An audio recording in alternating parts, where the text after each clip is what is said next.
జులాయి, సీతమ్మ వాకిట్లో సిరిమల్లె చెట్టు, యశోద హిట్ వంటి చిత్రాలతో మంచి గుర్తింపు తెచ్చుకున్న నటి కల్పిక గణేష్ ఇటీవల తరచూ వార్తల్లో ఎక్కుతున్న సంగతి తెలిసిందే. గతంలో ప్రిజం పబ్లో ఆమె ప్రవర్తించిన తీరు కేసుల వరకు వెళ్లింది. పబ్ సిబ్బందిపై దుర్భాషలాడుతూ ఆమె చేసిన రాద్ధాంతం అంతా ఇంత కాదు. పోలీసులు ఎదుటే ఆమె రెచ్చిపోతూ నానా హంగామా చేసింది. ఆ వ్యవహారంలో పబ్ సిబ్బంది ఫిర్యాదు మేరకు పోలీసులు కల్పికపై కేసు నమోదు చేశారు. అయితే తాజాగా హైదరాబాద్ నగర శివారులోనూ ఓ రిసార్ట్లో ఆమె అలాగే ప్రవర్తించింది. రిసార్ట్ మేనేజర్తో పాటు సిబ్బందిపైన బూతులు తిడుతూ రచ్చరచ్చ చేసింది.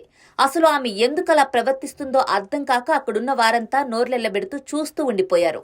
అయితే రిసార్ట్ సిబ్బంది తనను డ్రగ్ అడిక్ట్ అంటూ తిట్టారని, సిగరెట్ కావాలని అడిగితే పట్టించుకోలేదని ఆమె చెప్పుకొచ్చింది. తాను ప్రశాంతత కోసం అక్కడికి వెళితే మనశ్శాంతి లేకుండా చేశారని మండిపడుతూ అక్కడి వీడియోలను ఇన్స్టాగ్రామ్లో పోస్ట్ చేసింది. అయితే ఆమె ప్రవర్తన చూసిన నెటిజన్లు నీకు పిచ్చి పట్టినట్లు ఉంది, మంచి డాక్టర్కి చూపించుకో అంటూ కామెంట్లు చేశారు. ఇటీవల కల్పిక గణేష్ ప్రవర్తన చూసిన వారంతా ఆమె మానసిక ఆరోగ్యంపై అనుమానాలు వ్యక్తం చేశారు. అయితే నెటిజన్ల కామెంట్లకు ఊతమిస్తూ ఆమె తండ్రి సంగ్వార్ గణేష్ తాజాగా పోలీసులకు కల్పికపై ఫిర్యాదు చేయడం కలకలం రేపుతోంది. తన కుమార్తెకు మెంటల్ డిజార్డర్ ఉందని, ఆమె వల్ల కుటుంబ సభ్యులకు, ప్రజలకు ప్రమాదముందని పోలీసులకు ఇచ్చిన ఫిర్యాదులో ఆయన పేర్కొన్నారు. ఇప్పటికే ఆమె 2 సార్లు ఆత్మహత్యకు ప్రయత్నించిందని, రిహాబిలేషన్ సెంటర్లో చేర్పిస్తే అక్కడ ఉండకుండా తిరిగొచ్చేసిందని తెలిపారు.